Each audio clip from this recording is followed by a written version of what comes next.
중국어 공부 딱 시작하려고 하면 우리를 제일 먼저 막막하게 만드는 게 있죠.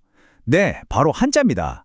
뭐 이렇게 많아? 이걸 다 어떻게 외워? 하면서 시작도 전에 지레 겁먹는 분들 정말 많으실 거예요.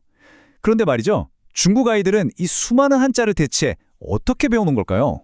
오늘 그 비밀을 한번 살짝 들여다보겠습니다. 맞습니다. 바로 이게 우리의 가장 큰 질문이죠. 수천 개의 한자라니 정말 끝이 안 보이는 거대한 산처럼 느껴지잖아요. 아, 이걸 어느 세월에 다 외우나 하고 한숨부터 나오는 게 어쩌면 당연한 일입니다. 특히 가끔 이렇게 획수도 엄청 많고 복잡하게 생긴 글자를 딱 마주치면 와, 정말 눈앞이 캄캄해지죠. 하지만 생각해보세요. 우리가 등산을 할 때 정상부터 오르지는 않잖아요.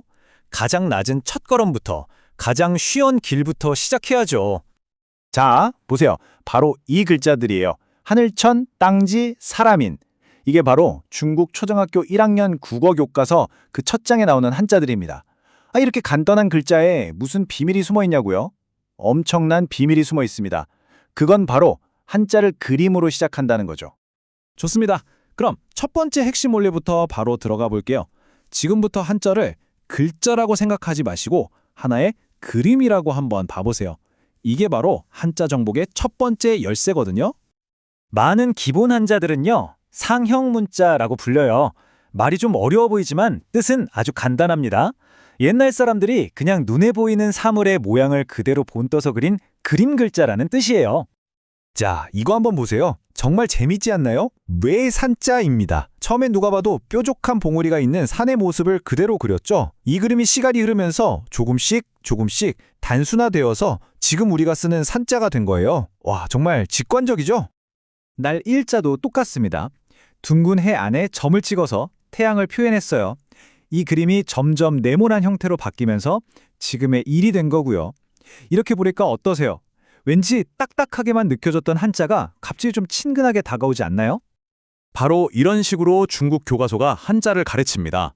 초승달 모양을 본뜬 달월, 물이 졸렬 흐르는 모습을 그린 물수, 그리고 불꽃이 활활 타오르는 모양의 불화까지. 아, 이게 다 그림에서 시작됐구나. 이걸 아는 순간 무작정 외우는 것보다 훨씬 쉬워지는 거죠. 자, 그럼 두 번째 전략으로 한번 넘어가 볼까요? 중국 교과서는요, 그냥 글자 하나하나를 뚝 떼어서 가르치지 않아요. 글자를 통해서 세상을 보여주죠. 그 방법은 바로 주제별로 묶어서 배우는 겁니다.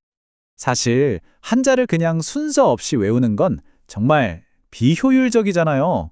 그런데 교과서를 보면 자연, 우리 몸, 숫자처럼 서로 관련 있는 글자들을 한데 묶어서 가르쳐요. 이렇게 하면 우리 머릿속에 일종의 단어 지도가 그려지는 거예요. 훨씬 체계적으로 기억할 수 있겠죠? 여기 좀 보세요. 자연과 관련된 5가지 원소, 금목, 수, 화, 토를 한 번에 배우고요.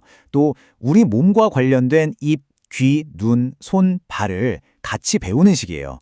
숫자도 마찬가지고요. 이렇게 비슷한 카테고리로 묶어서 배우면 각각의 글자들이 서로 연결고리가 되어서 기억에 훨씬 오래 남게 됩니다. 자, 이제 한자 학습의 가장 짜릿한 순간, 바로 하이라이트입니다. 우리가 그림으로 글자를 익혔고 또 주제별로 묶어서 기본 글자들을 배웠잖아요. 이제 그 글자들이 서로 만나서 마법을 부리는 순간을 목격하시게 될 겁니다. 여기서 정말 중요한 포인트가 뭐냐면요. 한자를 더 이상 그냥 기호로 보는 게 아니라 마치 레고 블록처럼 생각하는 거예요. 기본적인 블록, 즉 기본 한자 몇 개만 알고 있으면 그걸 조립해서 완전히 새로운 뜻을 가진 글자를 무한대로 만들어낼 수 있거든요. 이게 바로 단순함기에서 이해의 단계로 넘어가는 결정적인 순간입니다. 바로 이 슬라이드가 그 마법을 완벽하게 보여주죠. 우리가 앞에서 그림으로 배웠던 해를 뜻하는 일, 그리고 달을 뜻하는 6월, 이 두 글자가 합쳐지면 어떻게 될까요? 네, 바로 밝을명, 명이 됩니다. 생각해보세요. 세상에서 가장 밝은 2가지, 해와 달, 이 합쳐졌으니 밝다는 뜻이 되는 거, 와, 정말 아름답고 논리적이지 않나요?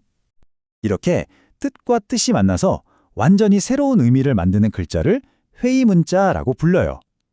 이 원리만 딱 이해하면 이제부터는 모르는 한자를 만나도 그냥 포기하는 게 아니라 이 글자는 뭐랑 뭐가 합쳐진 거지? 하고 분해해서 그 뜻을 추리해 볼 수 있게 되는 거죠. 자, 이렇게 중국 아이들이 한자를 배우는 핵심적인 방법들을 모두 살펴봤습니다. 이제 여러분은 막막하기만 했던 한자라는 산을 오를 수 있는 꽤 괜찮은 지도와 나침반을 손에 넣으신 겁니다. 다시 한번 정리해볼까요? 한자 학습의 3가지 핵심 열쇠. 첫째, 글자 속에 숨어있는 그림을 찾아보세요.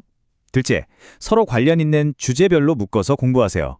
그리고 셋째, 글자들이 결합해서 새로운 의미를 만들어내는 이 마법 같은 원리를 이해하세요. 어떠세요? 처음에 정말 거대하게만 보였던 그 한자라는 산이 이제는 한번 올라볼만 하겠는데? 싶지 않으신가요? 첫걸음을 어떻게 떼야 할지 그 길이 분명히 보이기 시작했을 겁니다. 중국 1학년 교과서에 나오는 학교 가는 노래에 이런 구절이 있어요. 아이 쉐시, 아이 라오동.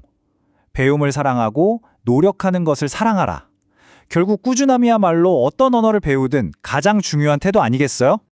이제 여러분은 한자를 정복하는 가장 효과적인 지도를 얻으셨습니다. 그렇다면 이 질문으로 오늘 이야기를 마무리하겠습니다.